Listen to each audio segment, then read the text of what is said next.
Тұрсынбек Қабатов деген таза кеше Мұхамеджан Тазабек парақшасына салған екен сол жайында. Жылы жұмсақ айтып қоя салған, ақыл берсін, сабыр берсін деген сияқты. Қатты айтатын жер ғой, батырып, ей, не істеп атсың деген сияқты. Қайдағы тоқал, отбасыңды, бала шағаңды ойламайсың ба? Елдің алдында жүргесін, дұрыс үлгі өнеге болмайсыңдар ма деп. Не масқара тірлік істеп атсыңдар. Ел ағалары осылай қатты ұрсып айтатын болса, кішкене жастар ойланатын еді. Жалғыз Мұхамеджан Тазабеков емес, қаншама елге танымал үлкен кісілер бар, үндемейді, айтпайды, сөйлемейді. Бәрінің тоқалы бар ма әлде? Қара көз қыздарымыз солай жылап жүре берсін ба? Әпке қарындастарымыз солай жылай берсін ба? Қайдағы махаббат, тоқал, біреуге ғашық болу, ондайларға үлкендер бойкот жасау керек. Концертіне бармаймыз, киносын көрмейміз, ондайларыңды қойыңдар. Дұрыс, сен семьяңды, отбасыңа дұрыс бола алмасаң, сен елге олай өнеріңді көрсетпей ақ қой деп. Неге біреудің отбасын талқылайсыңдар дейді да? Ол біреу емес, ол қаншама көрермені бар танымал адам. Сол себепті қозғалады. Екіншіден, ол қоғамның дерті. Қаншама еркектердің басында болып жатқан қателіктер. Сол тоқалға барам деп отбасынан айырылып жатқан. Міне соны Құдай көрсетіп отыр. Тұрсынбек арқылы, басқа танымалдар арқылы. Біз соны талқылап, дұрыс емес екенін айтып жөндеуіміз керек. Міне сол арқылы тәрбиелейміз қоғамды, дұрыстаймыз. Ана Нұрсұлтан Жақсыген дегеннің айтқан сөздерін көрдіңіздер ма? Не деген масқара. Еркек басымен сондай әңгіме айтып. Ана Бадықованың күйеуінде әйелін жамандап, бір олимпиада чемпионы сияқты сұхбат беріп отыр. Бір ғылым тапқандай. Не болып баратсыңдар жігіттер, еркек емессіңдер ма? Әйелдерің жарайды, кемшілік қателігі бола берсін, сабыр етпейсіңдер ма, көтермейсіңдер ма? Еркек емессіңдер ма? Сана сезімдерін оятыңдар деп бір айтатын үлкендер болмай жатыр да. Жастар керісінше айтып жатыр, сөйлеп жатыр. Жастардың аузына қақпақ болғыларыңыз келеді. Айта алмасаңыздар, біз айтамыз, сөйлейміз, шақырыңыздар сұхбатқа. Сондай елде болып жатқан қаншама азғындықтар көбейіп жатыр. Елге жанашыр сондай журналистер болса, ана Бейшенбаевтың кезінде де әйелі өзі кінәлі ғой деп жүрген жігіттер бар. Бадықованды кінәлап жүрген адамдар көп. Мына Тұрсынбектің де әйелін кінәлап жатқан, немесе мына Нұрсұлтан Жақсыгеннің де әйелін кінәлап жатқандар. Әйелмен санасуға, әйелмен ұрысуға, әйелдермен айтысуға үйретіп жатыр да жігіттерді. Еркектік қасиетімізді жоғалтып, міне соның кесірінен ажырасулар көбейіп жатыр елімізде. Дана Кентай келді, достар.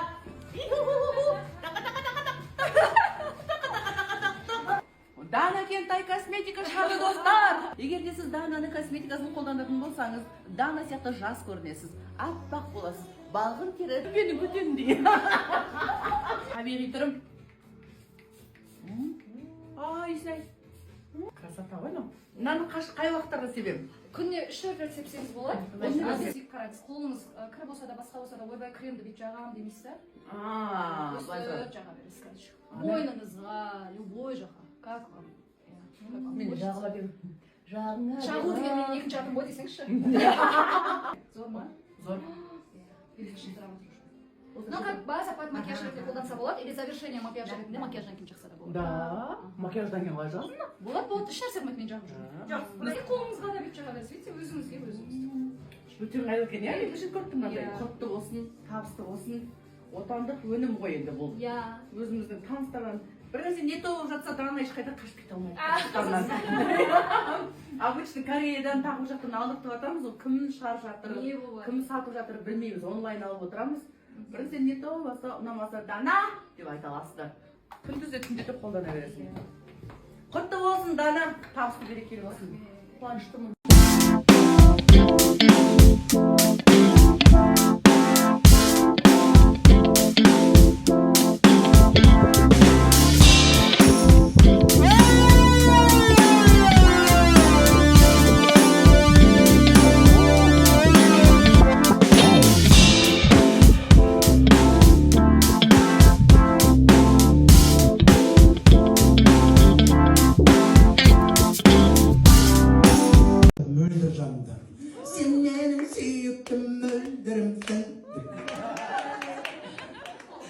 Алғашқы концерт, помню, Мөлдір екеуміз жасағымыз. Алғашқы концерт 2009 жылы жеке концертінде да, алғашқы жеке концерт 2009-да. Содан не керек? сөйтіп мөлдір екеуміз билет жазғанбыз. Отырып билет жазып, ол кезде билет толтырамыз. Қатарды толтырасын. Бірдеңесінші қатары, 8-ші орын, 5-ші орын, бірдеңе орын, балкон деп өзің қолмен жазасың, как положено, бәрін.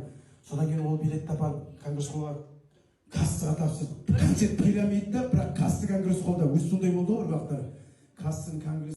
Мен осыған дейін Тұрсынбектің өте қатты фанат едім. Жаңа Мөлдір апайдың сұхбатын көрдім да. Шынымен көзге жас келеді, енді ортада 5 бала бар. Айтып жатыр да Мөлдір апай, 5 балам күнде саған жылайды деп. Енді оңай емес, ешкімге жауыңа да тілемейтін сынақ қой. Мен Мөлдір апайдың мықтылығына өте қатты риза болдым. Мөлдір апай, егер көрсеңіз, аман болыңыз, мықты болыңыз. Түннің артынан күн шығады деген сөз бар ғой. Еще мен ертең Мөлдір апайдың киносы шығайын деп жатыр екен. Мен ол кино ұнаса да, ұнамаса да барып көрем. 2-3 рет барып көрем. Өйткені қолдағым келіп тұр мен сол кісіні. Тұрсынбек ағадан қатты көңілім қалды. Ой, қатты фанат едім мен ол кісіге. Ой, мен осы өнер жолында Тұрсынбек сияқты болғым келеді деп әзіл әлемінде болашақ өнер көрсем дейтін едім. Ыңғайсыз тартпай қалды. Сол интервьюға қарап түсінуге болады да. Мөлдір айтты ғой, енді 14 жылдан бері шыдап келе жатырмын, қояр, болды жаңағыдай не істер депті. Өз-өзіне келер деп күттім деді ғой. Бірақ міне, осы жерде мына сөз түсінуге болады. Қадіріңді білмейтін жерде 1 минутта қалма деген сөз. 14 жыл бойына күтті, қадірін білді ма? Келді ма қайтадан? Есін жейді ма? Жоқ. Есін жиған жоқ. Соңғы жағында тіпті басынып кетті. Сен бұға берген сайын үстіңнен сұға берді. Сөйтіп 14 жыл уақыты кетіп қалды да. Ойлашы, 14 жыл бойына ол қандай стрессте, қандай депрессияда, өз-өзін құнсыздандыру, әйел адамның жаңағыдай затын сындырады, ол деген самооценкасын сындырады. 14 жыл бойына сондаймен өмір сүріп келген да Мөлдір. Соған қарап, өзіңнің қадіріңді білмейтін жерде 1 минутта қалма. Баяғы жартас, сол жартас, ауру қалса да әдет қалмайды дейді ғой. Өзгермейтін адам өзгермейді екен. Бір рет қателесті ма, уже қою. Енді Тұрсынбектен ондай күткен жоқпын, бар ғой, шын айтайын. Тұрсынбек деген мен папамның, көкенің кумирі еді кәдімгідей. Көке деген фанаты Тұрсынбектің, Тұрсынбек деп отыратын. Көз алдымда дәрежесі ниже плинтус түсіп кетті ғой. 14, еще 3 баласы бар дейді. Жаңағы неден.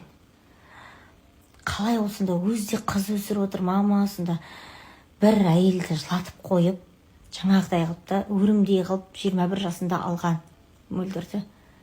Қыз қылып алған, 5 бала тудырып, жылатып қойып, екінші әйелге кетіп, соңғы жағында нағылы жүріп, вообще қорқайын дедім мен деген бар.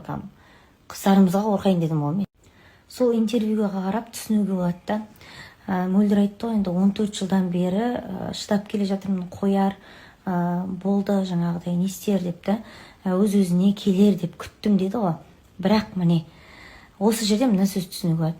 Қадіріңді білмейтін жерде 1 минутта қалма деген сөз. 14 жыл бойына күтті, қадірін білді ма? Келді ма қайтадан?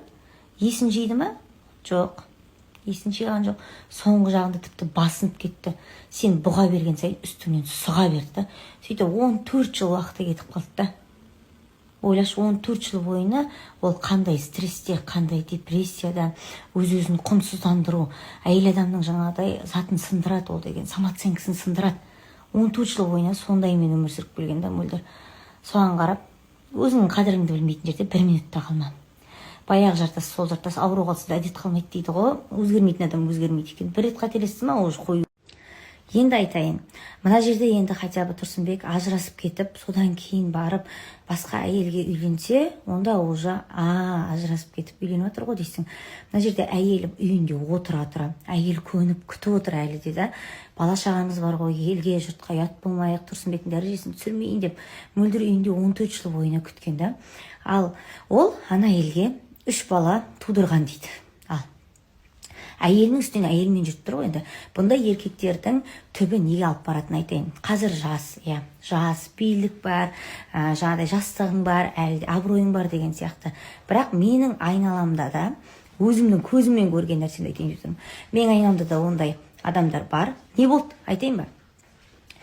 3 әйел алды, 4 әйел алды, 5 әйел алды, 6 әйел алды, неше рет үйленсе де бір баласы қазір сол әкесінің бетіне қарамайды, ешқандай әйелі жанында емес, жалғыз өзі қу тізесін құшақтап жүр. Ондай еркектердің жазасы қартайған шағында болады екен. Мен түсінгем, 50-ден 60-тан асқаннан кейін ондай еркектер ешкімге керек емес болып қалады. Манағы бірінші әйеліне де, екінші әйеліне де, үшінші әйеліне де, тоқалына да, топсасына да ешкімге керек емес болып қалады. Балаларына да керек емес болып қалады. Балалар да уважать етпейді, потому что кезінде қиналған кезде балаларының жанында болмағандықтан, шешесіне андай зұлымдық жасап кеткендіктен балаларды әкесінің қартайған шағында қабылдамайды. Соңында қартайған шағында әркімнің есігін қағып, торауылдап, жалғыз өзі қу тізесін құшақтап, жалғыз қалып қояды. Ал әйел ше? Әйел сол бала шағасымен әрі қарай келін алып, қыздарын күйеуге жіберіп, ол жалғыз қалмайды. Ол керісінше уақыт өте келе тыныштыққа келеді жаны. Ал ондай еркектердің түпкі жаңағы апаратын жолы жалғыздық. Ол еркектер әке-шешесі өмірден өтеді, балалары қабылдамайды, бірінші, екінші, үшінші әйелі тоқал, соқал ешкім қабылдамайды, соңында өзі қалып қояды бүйтіп. Сондай. Бұл жерде енді нәпсісін жеңе алмаған еркектің бейнесін көруге болады. Өзінің тым жақсы өрімде әйел болды, қыз қалып алды, бала шағасын туып берді, үйін ұйытып отырды кәдімгідей. Тым жақсы семья болып отқан жерінен біреу тоңып секіреді, біреу тойып секіреді дейді ғой. Тойып секірді да. Соңында Құдай да оны қартайған шағында тойдырады да. Сол үшін, ер адамдар, сендер всегда жас, всегда биліктерің бар қолдарыңда, всегда ақшаларың бар, всегда авторитеттерің бар болып қалмайсыңдар. Бір күні сендерден де билік кетеді, бір күні сендерден де дүния кетеді. Сол кезде жаныңда қалатын жақының, бала шағаң екенін ұмытпаңыздар. Бұл өмірдегі ең басты байлық ол сенің жақындарың, бала шағаң. Дүния бірде бар, бірде жоқ. Жастық шақ өтеді де кетеді. Уақыт деген зымырап, артына шаңына да ілестірмей қалады. Сол үшін қадірін біліңдер. Ертең қартайған шақтарыңда әркімге күлкі болып, не үйім жоқ, не күйім жоқ, бала шағам жоқ, жындадан ұқсап қалмай. Нәпсісін жеңе алмаған еркектің бейнесін көруге болады. Өзінің тым жақсы өрімде әйел болды, қыз қалып алды, бала шағасын туып берді, үйін ұйытып отырды кәдімгідей. Тым жақсы семья болып отқан жерінен біреу тоңып секіреді, біреу тойып секіреді дейді ғой. Тойып секірді да. Соңында Құдай да оны қартайған шағында тойдырады да. Еще кейбір ер адамдар айтады да, ой, бала бәрібір өзі іздеп келеді, әкесі анау мынау дейді да. Қазіргі балдар баяғы балдар сияқты емес. Біз балаға қанша жерден жаңағыдай жамандап, жаңағыдай әкесін андай не қылып айтпасақ та, баланың өзінің жүрегі сеземі. Тіпті керісінше біз сол әкесін жаман көріп қалмасыншы деп балаға мақтаймыз. Жо, сен әкең күшті ғой, сен папаң мынандай ғой деп айтамыз. Сонда да бала іштей бір нәрсені сезіп тұрғандай, баласына, әкесіне қатты жылымайды. Неге екен? Сол үшін қазіргі балалар да ақымақ емес уже. Біреулер баяғы заманмен қалып қойып айтады да, жаңағыдай бала бәрі іздеп келеді әкесін деп та. Мен мысалға айналамда бар ғой адамдарда. Уже ол балалар уже үйленіп, өздерінің балалары бар да. Баяғы тастап кеткен әкесіне жылап атырған жоқ ол балалардың өздері. Сол кезде сұрақ қоямыз ғой, не үшін өйтіп әкеңе не істейсің? Әкең ғой бәрібір де қандай болса да деген кезде, бізге қиын болған кезде қайда болды ол әкеміз болса деген кезде тым жауап бере алмай қаласың өзің. Хотя бы Тұрсынбек ажырасып кетіп, содан кейін барып басқа әйелге үйленсе, онда уже ажырасып кетіп үйленіп отыр ғой дейсің. Мына жерде әйел үйінде отыра тұра, әйел көніп күтіп отыр әлі де. Бала шағамыз бар ғой, елге жұртқа ұят болмайық, Тұрсынбектің дәрежесін түсірмейін деп мөлдір үйінде 14 жыл бойына күткен да. Ал ол ана әйелге 3 бала тудырған дейді. Ал әйелінің үстіне әйелмен жүріп тұр ғой енді. Бұндай еркектердің түбі неге алып баратынын айтайын. Қазір жас, билік бар, жаңағыдай жастығың бар, әлі абыройың бар деген сияқты. Бірақ менің айналамда да өзімнің көзіммен көрген нәрсені айтайын деп тұрмын. Менің айналамда да ондай адамдар бар. Не болды? Айтайын ба? 3 әйел алды, 4 әйел алды, 5 әйел алды, 6 әйел алды, неше рет үйленсе де бір баласы қазір сол әкесінің бетіне қарамайды, ешқандай әйелі жанында емес, жалғыз өзі қу тізесін құшақтап жүр. Жастық шақ мәңгілік емес, қартаясыңдар, таяққа сүйенесіңдер. Сол кезде қастарында бала шағаларың ғана қалады, Құдай-ау. Қазір жүресіңдер ғой әр қатынның артынан. Кезінде әкеміз сап кетті дейді да. Уже ауырған кезде бала шағасын іздейді да. Ана қауқары бар кезде, билігі, ақшасы бар кезде бізді іздеп келіп, ой, асырайын, мына балам не жеп жатыр, не ішіп жатыр деген жоқ дейді. Қауқары кетіп, уже денсаулығы жоқ болған кезде балаларым деп іздеп отыр дейді да. 3 түрлі әйелден 6 баласы бар екен. Енді үшеуінен де ажырасып кеткен екен, қазір жалғыз өзі қалды дейді, ауырып қалды дейді. Енді ешкім бақпай жатыр дейді жаңағы нені, еркекті да. Кезінде шешеміз тастап кетті, шешеміз өзі көтерді, бізді өзі бақты деп, ешқандай баласы қолына алмай отыр екен ағаны. Анау туалетке бара алатындай жағдайда емес екен жаңағы қыздың әкесі. Қыз жазып отқан маған да. Сөйтіп көрдік, әкеміздің сондай состояниесін деп жазып жүріпті да маған. Соны түсінбейді ер адамдар деп та. Мен жылмайды ішім әкеме деп жазып жіберіпті ана қыз. Ер кісілер де жазып жіберген. Біздің де әкеміз типа қартайған шағында келді, үйге кіргіздік, шайын бердік, бірақ вообще ішім жылаған жоқ дейді. Бір әкем-ау деп бүйтіп қараған жоқпын дейді. Себебі ол жоқ кезде қалай қиналғанымыз менің әлі көз алдымда дейді да. Шешемнің қалай күнімен түнімен жұмыс жасап біз үшін жаңағыдай еңбек еткені әлі көз алдымда тұр дейді да. Мен әкем тек әке деген ғана бір аты ғана болмаса, атап бір әке деген махаббатты вообще сезінбеген мен ол адамнан. Ер баланың өзі де сөйтіп жазды ғой. Кино ма бірдеңе шайып жатыр екен ғой да. Соған барайық 10 минутқа жеткізейік кассасын дейді ғой мә. Осы жылы женская солидарностьтың потолок жылы болып тұрған сияқты да. Шай в большом городе ма? Аты шай, бірдеңе. Өз өмірін сүрген ба? Қызықсақты фильм. Қолдаймыз да женский солидарность барамыз деп айтыр. Астықшақ мәңгілік емес, қартаясыңдар, таяққа сүйенесіңдер. Сол кезде қастарында бала шағаларың ғана қалады, Құдай-ау. Қазір сөйлесіңдер ғой әр қатынның атынан. Кезінде әкеміз сап кетті дейді да. Уже ауырған кезде бала шағасын іздейді дейді да. Ана қауқары бар кезде, билігі, ақшасы бар кезде бізді іздеп келіп, ой асырайын мына балам не жеп жатыр, не ішіп жатыр деген жоқ дейді. Қауқары кетіп, уже денсаулығы жоқ болған кезде балаларым деп іздеп отыр дейді да. 3 түрлі әйелден 6 баласы бар екен. Енді үшеуінен де ажырасып кеткен екен, қазір жалғыз өзі қалды дейді, ауырып қалды дейді. Енді ешкім бақпай жатыр дейді жаңағы нені, еркекті да. Кезінде шешеміз тастап кетті, шешеміз өзі көтерді, бізді өзі бақты деп, ешқандай баласы қолына алмай отыр екен ағаны. Анау туалетке бара алатындай жағдайда емес екен жаңағы қыздың әкесі. Қыз жазып отқан маған да. Сөйтіп көрдік, әкеміздің сондай состояниесін деп жазып жүріпті да маған. Соны түсінбейді ер адамдар деп та. Мен жылмайды ішім әкеме деп жазып жіберіпті ана қыз. Ер кісілер де жазып жіберген. Біздің де әкеміз типа қартайған шағында келді, үйге кіргіздік, шайын бердік, бірақ вообще ішім жылаған жоқ дейді. Бір әкем-ау деп бүйтіп қараған жоқпын дейді. Себебі ол жоқ кезде қалай қиналғанымыз менің әлі көз алдымда дейді да. Шешемнің қалай күнімен түнімен жұмыс жасап біз үшін жаңағыдай еңбек еткені әлі көз алдымда тұр дейді да. Мен әкем тек әке деген ғана бір аты ғана болмаса, атап бір әке деген махаббатты вообще сезінбеген мен ол адамнан. Ер баланың өзі де сөйтіп жазды ғой. Мен Тұрсынбек Қабатұлының ұлымын. Өздеріңіз білесіздер, менің папам өнер адамы, сахнада көп халықтың алдында жүрген адам. Сондықтан әрине ол кісінің жұмысына қатысты ештеңе айтқым келмейді. Бірақ та мен Тұрсынбек Қабатовтың ұлымын. Ол енді ары қарай қалай деген сұрақтарыңыз болса, ол отбасылық мәселе. Сондықтан мен әкемді құрметтеймін, сыйлаймын. Және мына өнер жолындағы жүргізушілігін де, талантын да мен құрметтеймін. Сондықтан артық ештеме айтпаймын. Сондықтан мен Ал біз үйге қарай қайтып жатырмыз эфирден кейін қазір. Мына жерде Айгулечка. Біз бірінші көріп қойдық мұны. Бірінші. Жаным. Ал енді удачи. Сендермен отырған қызығып, мына кетіп баратыр. Негатив айтатын маған адам. Иә, сол ғой. Сол Айгулечканың сусында. Құдай қаласа, бұл да үйленіп кетем дейді. Құдай қаласа. Иә. Гүлжан не болды? Жаным. Демей-ақ қойыншы, наушыңыз тастап. Кетіп отқаным ше? Сол. В общем, енді барлықтарыңыз күтпедіңіздер. Мен даже ешкімге айтпадым ғой негізі. Білем күтпегендеріңізді. Жағдай солай болып қалды.